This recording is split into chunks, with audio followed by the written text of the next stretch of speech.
अस्सलाम वालेकुम व्यूवर्स, क्या हाल चाल हैं। उम्मीद है आप लोग खैरियत से होंगे। और मैं थोड़े दिनों की गैर हाज़िरी के बाद यूएसए वीज़े से रिलेटेड B1 B2 वीज़ा से रिलेटेड एक और वीडियो आपके लिए लेकर आ रहा हूँ। इसका आपने जैसे थंबनेल तो देख ही चुके होंगे कि don't put false information otherwise you will be banned. ये और ये वीडियो शुरू करने से पहले, टॉपिक शुरू करने से पहले मैं इसी से रिलेटेड एक छोटी सी चीज़ भी आपके वो कर दूं कि जब से मैंने वीडियो बनानी शुरू करी है अपने वीज़े के सिलसिले में और मालूमात के सिलसिले में, तो बहुत से लोगों ने मुझसे कांटेक्ट भी करा, ठीक है। और मैं आपसे यही रिक्वेस्ट करूँगा, देखें ये इतना आसान नहीं होता भी है और नहीं भी होता, ठीक है। जो आप हैं आप उसी बेस के ऊपर अप्लाई करें, सही है। बहुत से लोग ऐसे मेरी कन्वर्सेशन हुई है जो इस वीज़े के लिए किसी भी हद तक जाने के लिए तैयार है, चाहे वो किसी अच्छे वे में हो या गलत वे में हो। मतलब अगर वीज़ा ना मिले उनको तो शायद उनकी जान ही चली जाए। तो ऐसा ना करें। इसमें आपका वक्त भी बर्बाद होगा, इसमें आपका पैसा भी बर्बाद होगा। हो सकता है आपके साथ कोई मिसहैप भी हो जाए, आप कहीं गलत जगह पे फंस जाएँ, किसी एजेंट के हाथ फंस जाएँ। तो आप थोड़ा सा अक्ल शऊर इस्तेमाल करते हुए जो है ना अपने उसके ऊपर ध्यान दें और आप सोचें कि आप अप्लाई कर सकते हैं या नहीं कर सकते हैं, या कब कौन सा सही टाइम है, या कैसे किया जाए, किस के थ्रू किया जाए, सही है। तो हर कोई बंदा आपको सही चीज़ गाइड नहीं करेगा, तो इसलिए इज्तनाब करें। तो ये चीज़ नहीं आसान नहीं होती है, थोड़ी सी इसके ऊपर वर्किंग करना पड़ती है। तो ये नहीं कि आप बिल्कुल ही जान से गुजर जाएं कि वीज़ा ना मिले तो बस ज़िंदगी बर्बाद हो गई, ऐसा ना करें, ठीक है। और अब मैं अपने असल टॉपिक पे आता हूँ कि अभी कुछ दिनों पहले मेरी नज़र अखबार की हेडिंग पे पड़ी कि एक साहब ने अमेरिका का वीज़ा जाली तरीके से हासिल भी कर लिया, ठीक है। और हासिल करने के बाद कुछ दिनों का वीज़ा उन्होंने हासिल करा, कुछ दिनों का वीज़ा मिला उनको, और उसके बाद उन्होंने अमेरिका जाके 5 साल का वीज़ा भी लगवा लिया।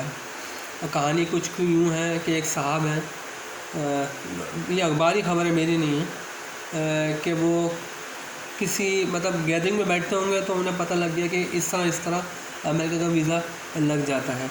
तो उन्होंने सुन लेके और वही तरीका आप अप्लाई करा और अपनी जाली इन्फॉर्मेशन के किसी कंपनी के लेटर हेड पे या किसी भी XYZ वो पुट करके और वीज़ा जमा करा दिया और कहा कि मैं वहाँ ये इस सिलसिले में जा रहा हूँ, कंपनी मुझे वो कर रही है या कोई इदारा मुझे वो कर रहा है, तो 3-4 दिन का वीज़ा चाहिए।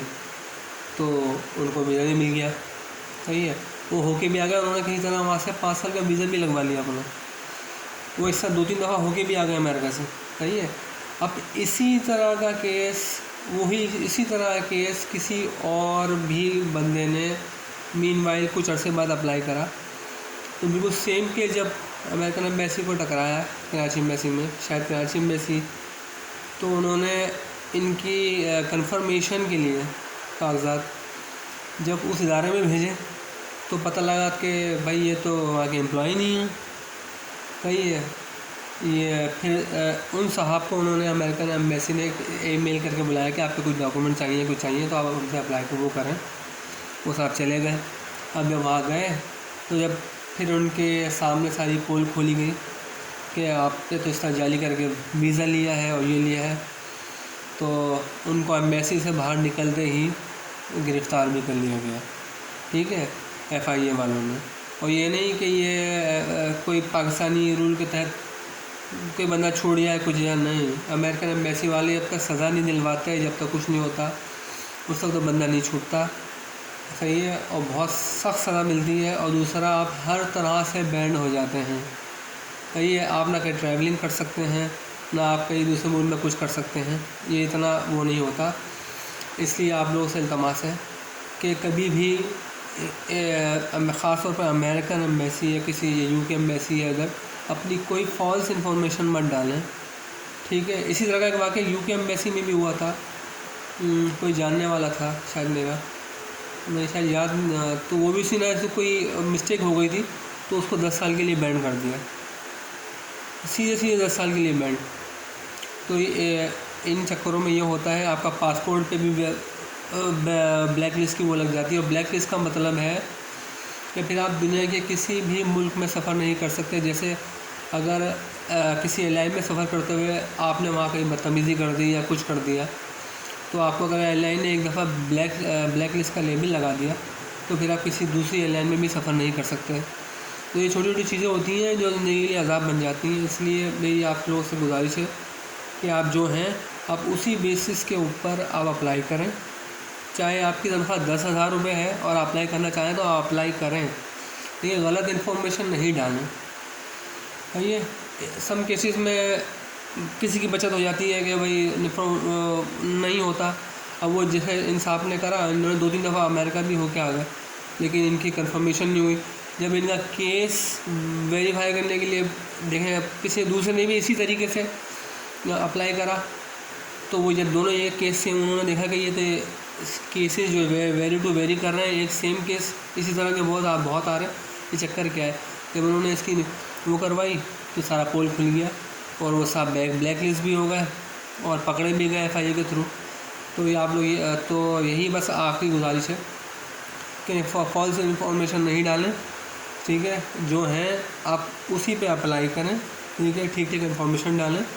वीज़ा अगर आपको पर रिफ्यूज़ होता है तो कोई बात नहीं। मैं तो बोलता हूँ अगर आप वीज़ा अगर पर रिफ्यूज़ होता है तो सेकंड टाइम में आपके पास चांस इसलिए बढ़ जाता है कि D-160 फॉर्म में एक मैंने पहले ही बताया था कि एक उसके अंदर वो है कि आप उस पर लिखा होता है कि have you ever been refuse your visa, तो प्लीज़ इफ़ यस तो प्लीज़ डिस्क्राइब, डिटेल दें।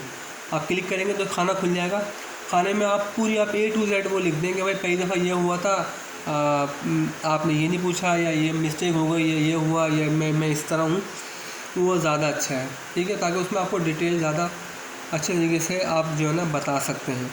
सही है, फर्स्ट टाइम मिल जाए तो वेल एंड गुड आप अपने बिहाफ पे, लेकिन प्लीज़ खुदारा फॉल्स इन्फॉर्मेशन नहीं डालें, ये आपकी ज़िंदगी के लिए मसला हो जाएगा।